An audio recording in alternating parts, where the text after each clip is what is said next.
Welcome back to elmagorecaps. Like and subscribe for more amazing recaps.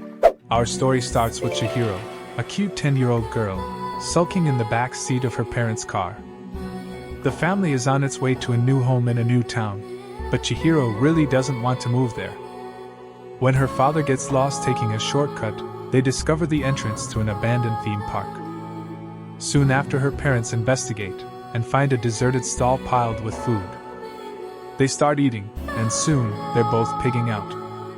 They try to make Chihiro join them, but she has a bad feeling about it and refuses to eat. Chihiro wanders away by herself, and as she investigates, a boy shows up and tells her to escape that place before it is too late. She dashes back to the stall, only to see that her parents have changed into pigs. As darkness descends, eerie spirits occupy the park, and Chihiro begins fading away. The boy reappears and persuades her to eat food from the spirit world, which will prevent her from dying. He then guides her to a crowded bathhouse, securing her through a horde of spirits who dislike having a human among them. After bringing her to safety, he provides her with specific instructions on how to find work in the spirit world, which he claims is the sole way for her to survive here. He reveals his name is Haku, and that he has known her since she was very young, surprising her. Chihiro first approaches the boiler man, Kamaji, for a job. Kamaji says that the magical soot creatures already give him all the help he needs, and as they chat, Chihiro saves one of the soot creatures. A girl named Lin shows up and is stunned to find the human everyone is searching for. Moved by Chihiro's courage and kindness, Kamaji lies and tells Lin that Chihiro is actually his granddaughter. He persuades the girl to take Chihiro to Yubaba, the witch who manages the bathhouse, to request a job. Yubaba initially rejects her, but ends up taking the insistent girl. After she signs the contract, Yubaba renames her son. The next morning, Haku takes her to see her parents, who sadly doesn't even remember they were once human. Sin tries to remember her real name, and almost can't. Haku warns her that he no longer remembers who he used to be and that if she forgets her real name she'll never be able to go back home. Returning to the bathhouse, Sin looks back and sees a wonderful white dragon in the air. On her first day of work at the bathhouse, she encounters a silent, white-faced spirit called No Face, for whom she kindly leaves the door open. They start taking an interest in her. She also cleans a stink spirit, which turns out to be a polluted river god. The god rewards her with a magic herbal cake.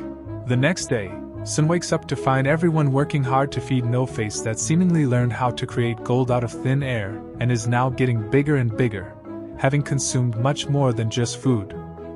Outside of the bathhouse, Sin sees a white dragon being attacked by a group of little paper birds. She somehow knows it is Haku and opens the door for him and he flies through, followed by the violent birds. In agony, Haku flies to Yubaba's rooms on the upper level. Knowing he'll bleed to death without help, Sin runs to find him, while one of the paper birds hides on her back. As she runs through the bathhouse, No Face sees her and tries to give her an enormous pile of gold. She immediately refuses it and goes away. Angered by her refusal, No Face starts swallowing the staff and causing a huge mess. Arriving at Yubaba's quarters, Sin finds Haku unconscious. The paper bird that has been hiding on Sen's back seems to turn into Yubaba, but actually it's her twin sister, Zenoba. She has followed Haku because he stole her gold seal.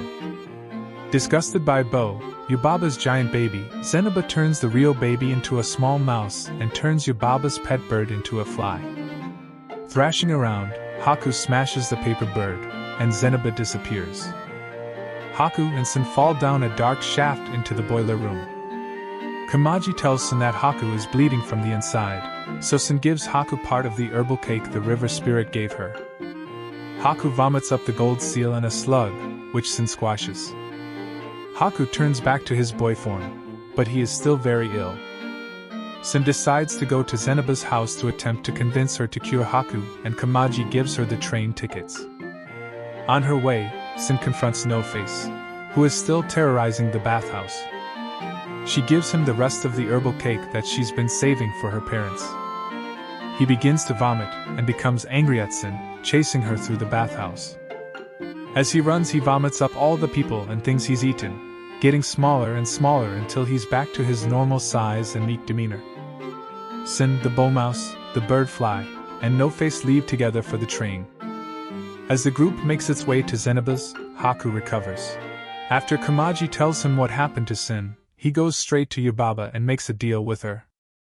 He would bring back her giant baby if she promised to send Sin and her family back to the human world. When Sin arrives at Zenoba's, she asks her to forgive Haku for stealing the seal and apologizes for killing the slug. Zenoba explains that Yubaba put the slug in Haku to control him, and that Sin has already healed Haku with her love. Haku arrives in his dragon form, and Sin climbs on his back so he can fly her, the bull mouse, and the Yubaba fly back to the bathhouse. Sin remembers that when she was very young she fell in a river. Instead of allowing her to drown, the river carried her to safety. She had forgotten the river's name, but now remembers that it was called the Kahaku River. Sin tells Haku she thinks he was the river. Upon hearing his true name, Kahaku River, Haku's dragon scales fall away and he turns back into his boy shape.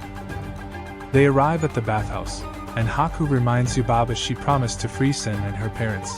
Yubaba says Sin must first identify her parents from a group of pigs. Sin looks over the pigs and declares, correctly, that none of them are her parents. Her contract dissolves and she again becomes Chihiro. After saying goodbye to Kahaku on that beautiful sunny day, free at last, Chihiro finds her parents, and as they drive away, Chihiro reflects that she can probably handle a new home and school.